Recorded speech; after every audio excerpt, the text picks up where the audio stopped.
టీడీపీకి వేసాడా లేదా, లేకపోతే బీజేపీ కార్యకర్త టీడీపీకి వేసాడా లేదా, ఓట్ ట్రాన్స్ఫర్ ఎలా జరిగింది, ఎంత మేర జరిగింది అని చెప్పేసి మనం 4వ తారీఖే అది విశ్లేషించే అవకాశం ఉంది. మంచి పాయింట్. ఫైనల్ గా శేఖర్ రెడ్డి గారు. సాయి గారు పోల్ మేనేజ్మెంట్ గురించి మాట్లాడుతూ డబ్బు అనే అంశం గురించి మాట్లాడారండి. కాకపోతే ఈ రోజు ఎలక్షన్స్ లో డబ్బు పంచలేదు, మా పార్టీ పంచలేదు, మా పార్టీ పంచలేదు అంటే అది చాలా పెద్ద బూత్ అంటాను సార్ నేను. ఎందుకంటే చూస్తున్నాను సార్, మనం అందరం కూడా చూస్తున్నాం. కాబట్టి ఇప్పుడు అది నీతి అయ్యింది, పంచడం నీతి అయిపోయింది, పంచలేదు అని చెప్పడం బూత్ అయిపోయింది సార్. పంచలేదు అని ఎంత దౌర్భాగ్యం అంటే సార్, ఎలక్షన్స్ లో మనం లాస్ట్ రోజు ముందు రోజు వెళ్తుంటే ఓటర్ కూడా వాళ్ళ హక్కులాగా పిలుస్తున్నారు సార్. సాయి గారు ఒక పార్టీ అనుకోండి, సాయి గారు రండి అని పిలిచి, ఏమయ్యా సాయి గారు మీ పార్టీ వాళ్ళు నాకు డబ్బులు ఎందుకు ఇవ్వలేదు, మీ పార్టీ వాళ్ళు నాకు మంది ఎందుకు పంపించలేదు, ఇలాగా అడిగే పరిస్థితికి ఓటర్లు ఉన్నారు. ఇచ్చే పరిస్థితికి రాజకీయ పార్టీలు కూడా ధర్నాలు చేసిన పరిస్థితి వచ్చింది కదా. ఇది నిజంగా చాలా దౌర్భాగ్యం సార్. ఎందుకు మా సొంత గ్రామంలో కూడా నన్ను అడిగిన వాళ్ళు ఉన్నారు సార్, ఫోన్ చేసి మన ఊరికి ఇంకా డబ్బులు రాలేదు, నువ్వేం చేస్తున్నావా పంపించేది మాట్లాడేది.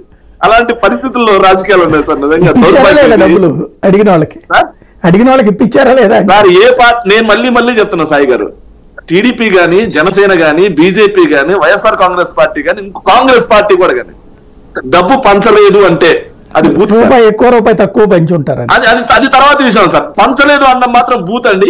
ప్రజాస్వామ్యంలో సార్ ఇంకెందుకు మీకు దౌర్భాగ్యం విషయం ఒకటి చెప్తాను సార్. పోలీసులకి కళ్ళ ముందే తెలుస్తుంది సార్, లోపాయికారి ఒప్పందం ఏంటో తెలియదు, పట్టపక్కల అన్ని పార్టీలు పనిచేసుకుంటాయి సార్. అడ్డొస్తానుకోవద్దు, చిన్న మాట. నాకు ఒకటి అర్థం కాని విషయం ఏంటంటే సాయి గారు, ఎలక్షన్ ముందు వరకు పార్టీల మధ్య అత్యంత సయోధ్యగా పోల్ మేనేజ్మెంట్ జరిగింది.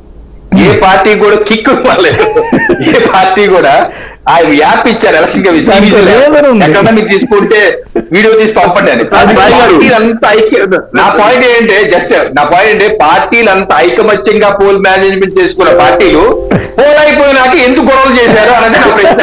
అది కరెక్ట్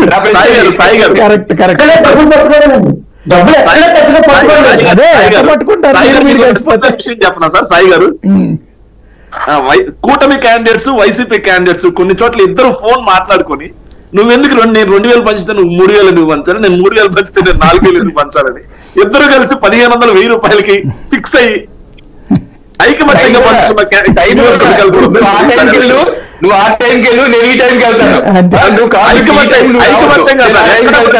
చేసుకోలేదు, ఎక్కడ కూడా కంప్లైంట్ చేసుకోకుండా అద్భుతంగా నేను రాజకీయ సాయి గారు, నేను ఒక రాజకీయ పార్టీ ప్రతినిధిగా మాట్లాడతలేను. కాకపోతే ప్రజాస్వామ్యానికి ఇది మంచి పద్ధతి కాదు, ఓటర్ కూడా మారాలి.